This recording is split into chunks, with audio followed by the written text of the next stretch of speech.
ito lang yung pwede nating iti-trade, no? Punta tayo dito sa Corbot.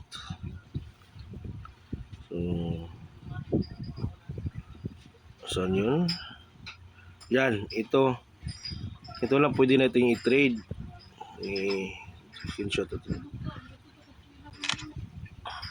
Itong BTC, ETH, SOL sa crypto, kay BTC, ETH, SOL, XRP, TAO, and HYPE. Sa Forex, kay EUD, Euro USD, USD CAD. Ang sa metal sad, kay gold raw silver. So, muna na siya. Dayon, arita sa buzzword.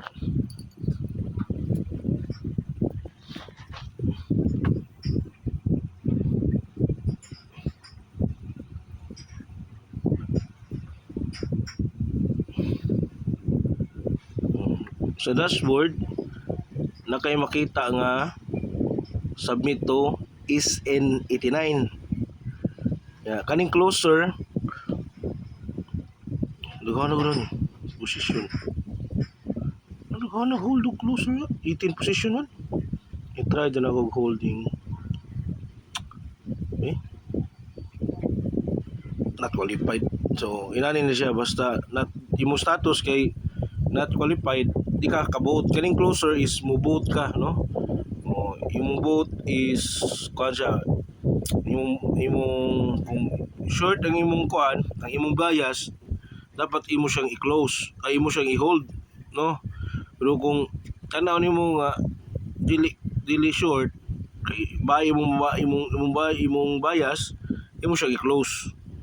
Yeah. Ang market musaka gali, pabor kay sa tuang kuan kay atong i-close kay ni saka. So daog ta. Ana na siya kaning closer. So dagan kayo, sayang ko pero ako di ko qualified. Dayon direta sa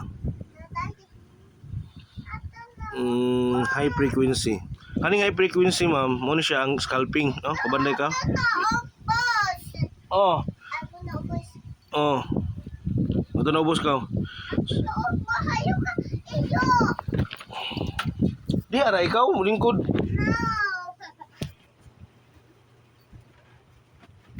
Oh, balik ka dito, boss. Korto? Wala po dito. Kita mong mamuyawi.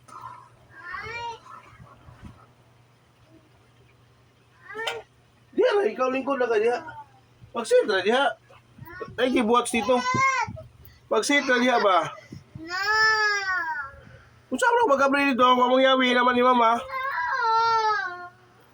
Eh? Ahak mo kawin.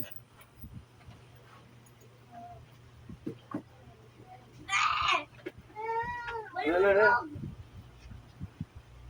Ali. Balik mo sito.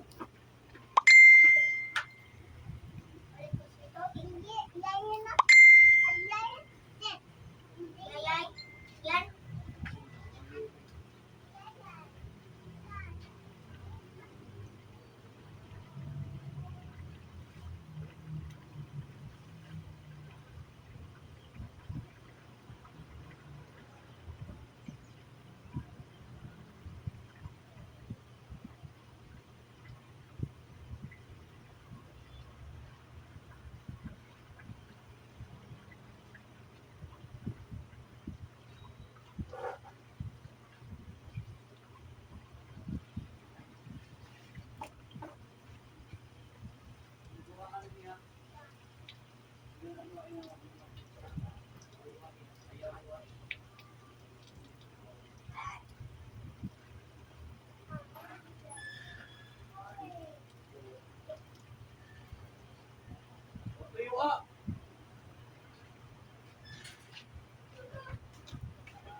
Imo na lagi padua anak.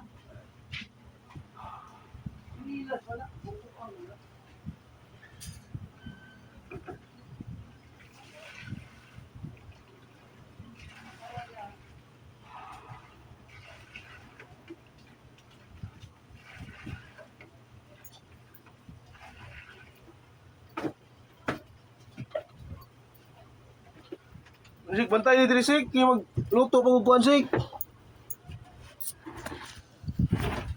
So balik ta. Atay na kung sa mukan.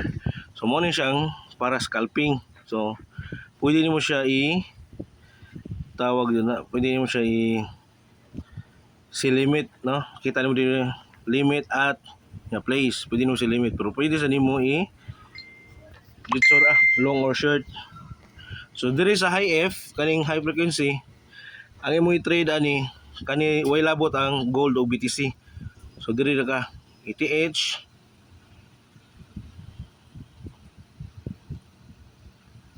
maglong ko sa ETH.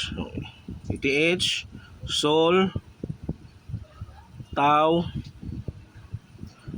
Hype o USD. Mura na i-trade diha. Kaya ang sa LF diri ang BTC o gold o silver mo i-trade. BTC. Asa na BTC? Minaog sa balik. So kaning high frequency lain ang earnings ani, no? Lain sa ning low frequency. So kung mupas ka both ani, na-qualified ka both ani, dako kay earnings, no? Kaning high frequency kay iyang earnings is high frequency. Ang high frequency ang iyang earnings kay $50 per win. So imagine, no, kung win ka $15 ang imuha. Yeah. Ang kaning sa low frequency ako sa niya $35 ni siya per win. Dari high, no? So yung pisliton matrix sa makita nimo sa matrix. Kung kani ako naka-atay akong entry, so nabalik akong status sa building. So ang nakalindot ani niya dili nag-income na ka, no? Basta makatungtong na ka og kuan, mahit na nimo qualified, bisa pag muatras sa imong rank, nag-korta gyapon ka, nagyapon kay kuan, nagyapon kay kortahon, na koy $8 pa. So ang imo lang ani is di nimo pa naugon maayo ang imuhang confidence na percent, no? Confidence level. So dapat 50%. So ang ako kung atong ikuan dre nawala na ang confidence. Nahurot na si kakawash. Dre. Nawa na, no? Nawa ang confidence. Ano na day? 43% na lang. So need na ko mudaog og kalima para mabalik ni siya sa 50%, no? So mo ni ang imura siya slash status, makita nimo diha ang slash status, makita nimo diha say kuwang sa imuhang lower frequency. So need ka og wabot ang imong confidence of 50% plus. Then maka 8 days ka og 8 wins, no? Maka 8 wins ka and 2 losses. So qualified na ka na. Ako active, registered, pero not qualified kaya nakasira magkuhan, sige magka wash, pero nag-earning na siya. Dili ka sa high frequency, mo ni akong record sa high frequency, 39 win, 20 L, 1 wash, win rate 66. Kani siya padung na ko padung na ko qualified. So kani siya akong record qualified din siya. Naguwat na lang ko sa adlaw, no? Check na ang submission, check ng both side. Yeah.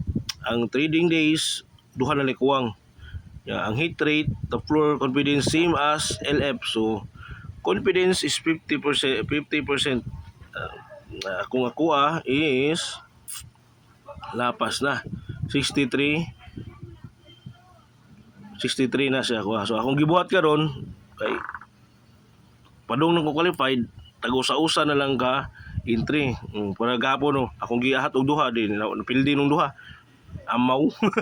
So usa-usa ra. So ikaunom na kong adlaw ron, pito. So inig Wednesday, another income sa ta. So ang paningkamutan ako imbil balik is kanina sang low F. So balikon ako ha. Dito diri ka sa submit to is N89 kani closer wani labot. Diri ka sa high frequency. Ang imong i-trade sa high frequency way labot ang gold o ang BTC. Kay diri na siya sa low. Nimo i-trade BTC kani silang mga bruha mo ni imo i-trade sa low frequency. Natay live usa ETH naglong mo si ETH. Kasi tay live nga hold ang XSUD. Pero amod lang ani og muda og muna. So maura na tong buhat no everyday. So everyday ari ta diri kaning high frequency ilan nimo nga qualified ka o kanang pwede ka maka trade ani dapat ang status live. Kung not qualified gay nani mga status nimo not qualified, pair lock, other mechanism kanyan. So di na siya pwede i-trade. So di ka pwede ka trade sa HF kung inana ang imuhang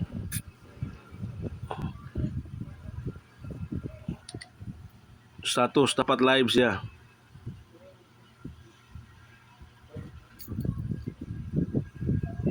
Di-dive na sa kung ano. I-dive sa ng gold. Na-exit. Yuhas ako na-exit eh. Sige ko naka-exit si gold. Ilang. Okay na $12 ako na-exit. Nag-exit na ko sa $12. Then, sumawra na siya no. Mura na siya. Diri sa kuan sa Telegram. Mag-check ka sa status nimo. Yung slash status. Status wala slash status mo magawas na no ang imong guans kay mag-check ka kung eligible na ba ka dayon dashboard para padung umadto ka sa website dashboard. So maura na imong balik-balikon og type diha no anay lain no kanang uban wala pero kung mang-recruit ka i-type na di mo dili recruit tagaan ka sa buot og imuha kag lingong